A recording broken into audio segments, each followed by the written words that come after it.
अभी जो सिचुएशन है इसराइल की तरफ से हालिया फ़ज़ाई हमले जो किए जा रहे हैं, गज़ा में शहरियों की शहादतें हो रही हैं, ज़ख्मियों की तादाद में इस वक्त इजाफा हो रहा है, आप किस तरह से देख रहे हैं? आलमी बरादरी की जिम्मेदारियों पर क्या तबसरा करेंगे? सबसे पहले तो इस वक्त 50,000 से ज्यादा फलस्तीनी शहीद हो चुके हैं। 18 मार्च को एक बार फिर ये बर्बरियत शुरू की इसराइल ने, और उसमें आप देखें कि अस्पतालों को टारगेट किया गया है, यूनिवर्सिटीज को टारगेट किया गया है, सहाफियों को टारगेट किया गया है, एड एजेंसीज को टारगेट किया गया है। अच्छा, आपने कहा कि मजम्मत को कर रहे हैं कुछ इंटरनेशनल ऑर्गेनाइजेशंस, लेकिन जो सबसे अहम ब्लॉक है, जिसे हम मगरबी ब्लॉक कहते हैं, उसमें अमेरिका जो सबसे अहम है, जो ह्यूमन राइट्स का चैंपियन है, इस वक्त ना सिर्फ वो इसकी हमायत कर रहा है इसराइल की, बल्कि 70 अरब डॉलर इसराइल को दे चुका है पिछले 1.5 साल में, जब ये नस्लकुशी गजा में शुरू हुई है।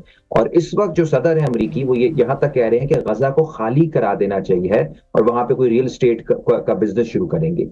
यानी ये बिल्कुल वाज़ेह हो गया है कि जो आलमी निज़ाम है वो मुनाफकत पर मबनी है, उसके अंदर हर जो जान है वो बराबर नहीं है, उसकी कीमत बराबर नहीं है, और जो फलस्तीनी है और तीसरी दुनिया के जो लोग हैं उनकी जान जो है उसकी वो वैल्यू नहीं है जो कि मगरबी लोगों की जान होती है। लेकिन एक मैं आपको बात बताऊं कि इस वक्त जो पूरी दुनिया की अवाम, सिर्फ मुसलमान ममालिक नहीं, पूरी दुनिया की जो अवाम है वो आज यानी 7 अप्रैल को निकल रहे हैं। पूरी दुनिया में मुजाहरे हो रहे हैं फलस्तीन के हक में। फलस्तीन इस वक्त एक अलामत बन गया है मुजाहमत की, एक अलामत बन गया है। एक तरफ बर्बरियत, तो मगरबी बर्बरियत और इजरायली बर्बरियत, लेकिन दूसरी तरफ अवाम की मुजाहमत की कि वो निहत्ते अवाम है, लेकिन आज भी वो कह रहे हैं कि हम गजा नहीं छोड़ेंगे। तो इसमें हम सब के लिए बहुत सबक है कि अगर लोगों के अंदर डिटर्मिनेशन हो तो फिर उनको कोई भी बड़ी ताकत नहीं कर सकती।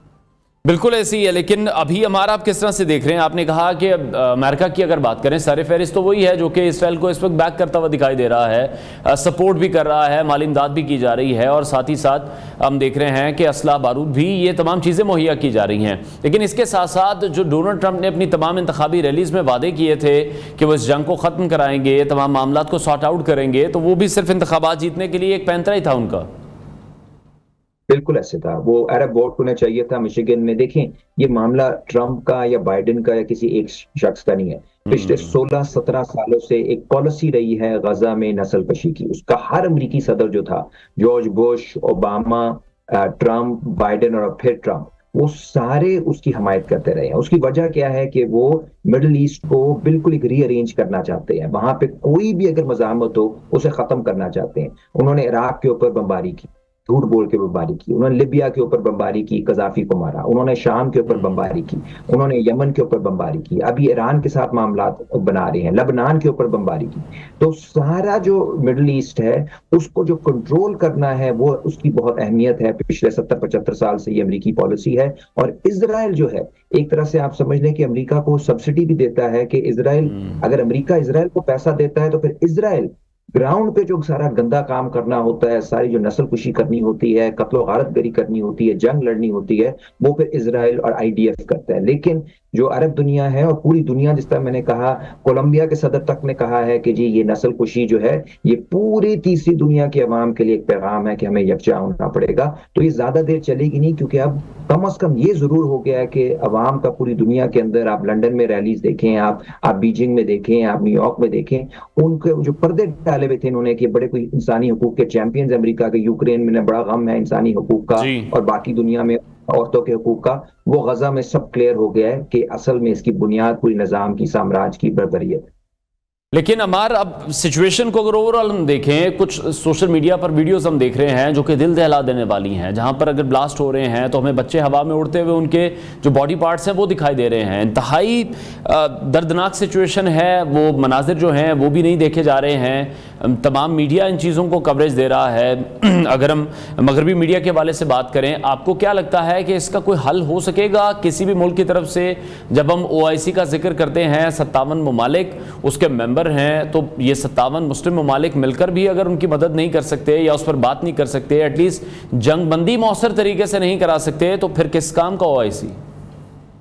ये किसी काम के नहीं है। उसकी वजह यह है, जिस तरह मैंने बताया, जिसने भी मज़ाहमत की है उसके ऊपर या तो जंग उन्होंने नाफिज की है या फिर उसको धमकी दे रहे हैं, सैंक्शंस लगाए हैं, पाबंदियां लगाई हैं। और जो उसके नेबर्स हैं, हमसाए हैं गजा के, वो तो आपको मालूम है, वो तो इसराइल के साथ है इस वक्त। दूसरा मामला ये है कि एक बड़ी जंग की तैयारी हो रही है पूरी दुनिया के अंदर। ये जो आप ट्रेड वॉर्स भी देख रहे हैं, टैरिफ वाला मामला देख रहे हैं, उसमें जो चीन और अमेरिका का तजाद है वो बढ़ता जा रहा है। तो जो मिलिट्राइजेशन है पूरी दुनिया की, वो बढ़ेगी। यूरोप ने भी आपने देखा है कि $800 बिलियन का उन्होंने कहा है कि हम अपना बजट बनाएंगे मिलिट्री का। तो ओवरऑल दुनिया जो है जंग की तरफ जा रही है। तो उसमें गजा जो है उस बड़ी कहानी का हिस्सा है, जिसके अंदर पूरी दुनिया को रीअरेंज करने की कोशिश हो रही है। और कोशिश ये है कि मगरिब जो पिछले 300 साल से उसका एक तरह से गलबा रहा है पूरी दुनिया पे, वो अब डिक्लाइन में है, इकोनॉमिक डिक्लाइन में है, सोशल डिक्लाइन में है, कल्चरल पॉलिटिकल डिक्लाइन में है। उस डिक्लाइन को, जवाल को रोका जाए, और किसी तरह अगर वो, उसका बेहतरीन तरीका क्या हो सकता है रोकने का, अगर आप माशी तौर पे मुकाबला नहीं कर सकते तो फिर जंग के जरिए। इस वक्त यूएस इंपीरियलिज्म, जो अमेरिकी साम्राज्य है, वो डिस्ट्रॉय कर सकता है, जंग कर सकता है, तबाह कर सकता है, वो रिकंस्ट्रक्ट नहीं कर सकता। This is destruction without reconstruction. जो इराक में किया, जो यमन में किया, जो लिबिया में किया, जो गजा में किया, सिर्फ तबाही। पहले अमेरिका जंगें करता था, तबाही भी करता था, लेकिन बाद में दूसरी जंग अज़ीम के बाद जैसे उन्होंने पूरे यूरोप को रिकंस्ट्रक्ट किया, जापान पे एटम बम मारा, लेकिन फिर उसको रिकंस्ट्रक्ट किया।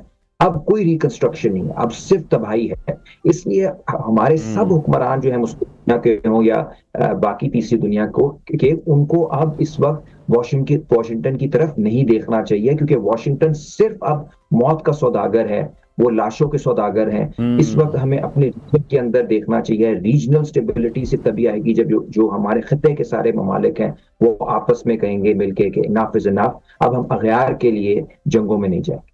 लेकिन हमारा ये भी एक हमने पैटर्न देखा कि जब भी अगर मगरिब की बात करें या दूसरे ममालिक की बात करें, जब वहाँ पर अवाम सड़कों पर निकलते हैं, उन्होंने फ़लस्तीन के हक़ में नारे लगाते हैं, रैलियाँ निकाली जाती हैं, तो हुकूमतों पर कहीं ना कहीं को प्रेशर आता है और फिर कहीं ना कहीं सिचुएशन थोड़ी सी स्लो डाउन भी होती है। तो आपको लग रहा है कि इसके भी कुछ चांसेस हैं, क्योंकि शायद यही एक आखिरी हल या यही एक आखिरी ऑप्शन दिखाई दे रही है अभी?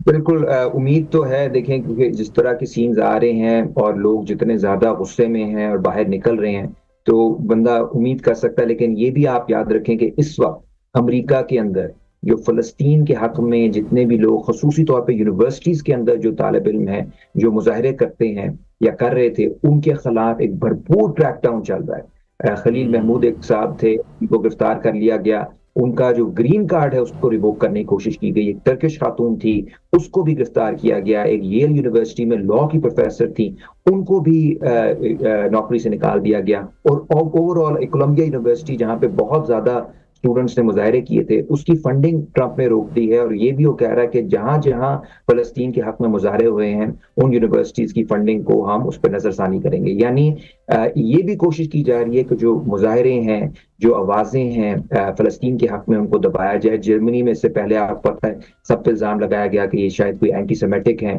जो मुजाहिरीन हैं, और जर्मनी में तो उन्होंने फलस्तीन के हक में किसी भी किस्म के मुजाहरे पे पाबंदी लगा दी। और ये लिबरल हुकूमतों ने लगाई, ये याद रखें। बाइडेन के दौर में भी यही कुछ हो रहा था। ये लिबरल हुकूमतें और कंजर्वेटिव हुकूमतों में कोई फर्क नहीं है। जब साम्राज्य की बारी आती है और जब गरीब ममालिक की बारी आती है, फलस्तीन की बारी आती है, तो ये लिबरल और कंजर्वेटिव का कोई फर्क नहीं रहता है, सब एक पेज पे आ जाते हैं। इसलिए हमें ये नहीं सोचना चाहिए कि सिर्फ ट्रंप का मसला था या सिर्फ ये बाइडेन का मसला था। ये ओबामा का भी मसला था, ये क्लिंटन का भी मसला था। ये कत्ल गारतगरी कब से चल रही है? हर जो अक़वाम मुत्तहिदा की रेजोल्यूशन है उसको इन्होंने, उसकी धज्जियां उड़ाई हैं इसराइल ने, और बार बार, यानी जनरल सेक्रेटरी तक अक़वाम मुत्तहिदा कह रहा है कि ये जो है ये नस्ल कुशी हो रही है। लेकिन उसके बावजूद ना उसकी मजम्मत नहीं कर रहा अमेरिका, बल्कि अरबों डॉलर उसको इसराइल को दे रहा है शाबाश के तौर पे कि वो अपनी नस्ल खुशी को जारी रखे। तो ये पूरी दुनिया के सामने इनकी मुनाफत।